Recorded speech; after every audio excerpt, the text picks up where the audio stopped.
This program aims to show the difference between social law and universal law. Social law is the law of people's agreement. Social law is a part of Namiohia, and the law that people agree or swear to approve is legal and recognized in the eyes of Namiohia.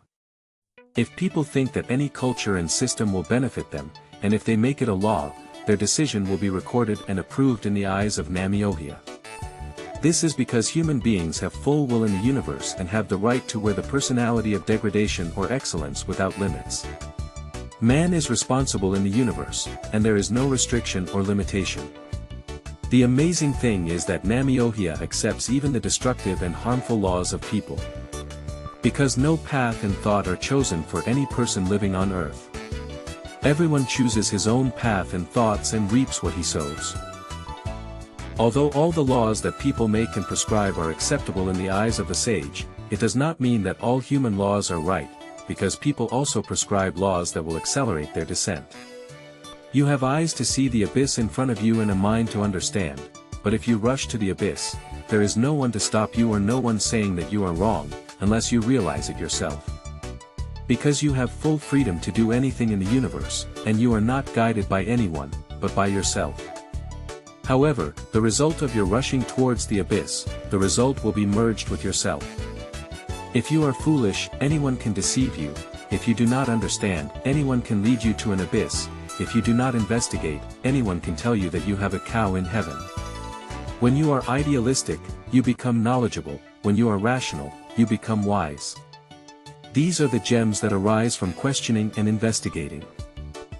Dears, when we look at the main points that distinguish social law from universal law, it is used as a tool and a server. It is powerless and below the people. It is subject to culture and religion. It is below politics and authority. It is a judge. It is punishment but not reward. It can observe, but cannot see and hear. That is why social law is known as a law that is legal in the universe but is not supported. Let's stop floating and look deeper.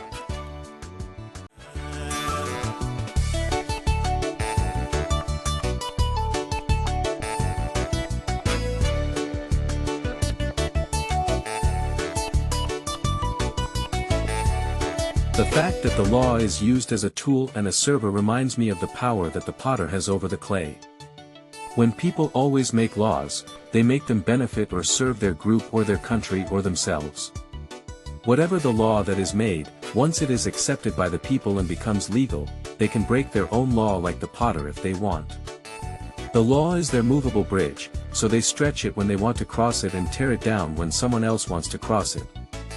Social law is established by people and is currently being implemented and used among countries and peoples, which is the constitution or state law, civil law, criminal law, regional law, zone law, warida law, kabile law, local law and corporate law, institutional law, association law, religious law and other laws that are derived by people. Law is powerful and supreme in the universe. However, this human law has its power and supremacy between the law-abiding, the justice-seeking, and the law enforcer, but the law has no power to judge on its own.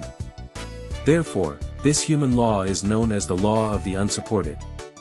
This law cannot stand on its own while it is supreme, and it cannot judge while it is powerful. Justice is partial to it. In short, an individual who has no side can get judgment but not justice.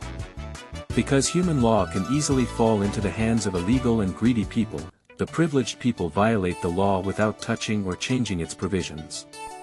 They can twist it in any size and shape they want. Because human law has no basic ability to enforce itself unless it is enforced by the law enforcer. If we look back at our recent memory, for example, rich countries have been under the shadow of the law in order to protect their own interests.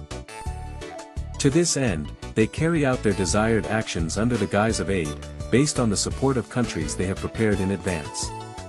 If they do not succeed politically, they achieve their desires through their aid organizations.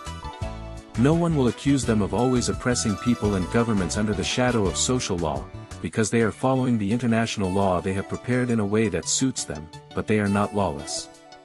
If we come down from the roof and see what is on the ground, it is the same. We have seen the law of society being bought and corrupted by money, being humiliated and protected by the law enforcement agency.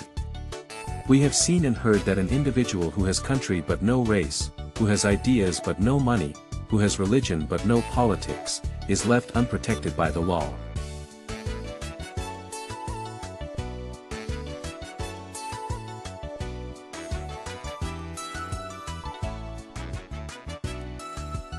When the oppressors are in every village, and the robbers are in every street, when the wronged person complains and loses his hearing, instead of turning to the wronged person and when accusing him of a crime.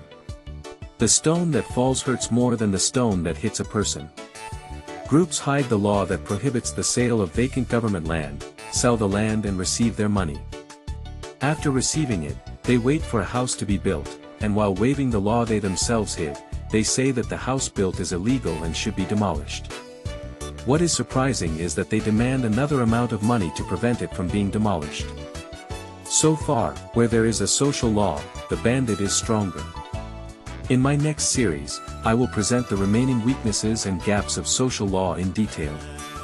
My aim is not to change the community law, but to prove the supremacy of Namiohia by comparing it with the universal law, which is the chariot of justice. This is German Horrorade. Thank you for listening.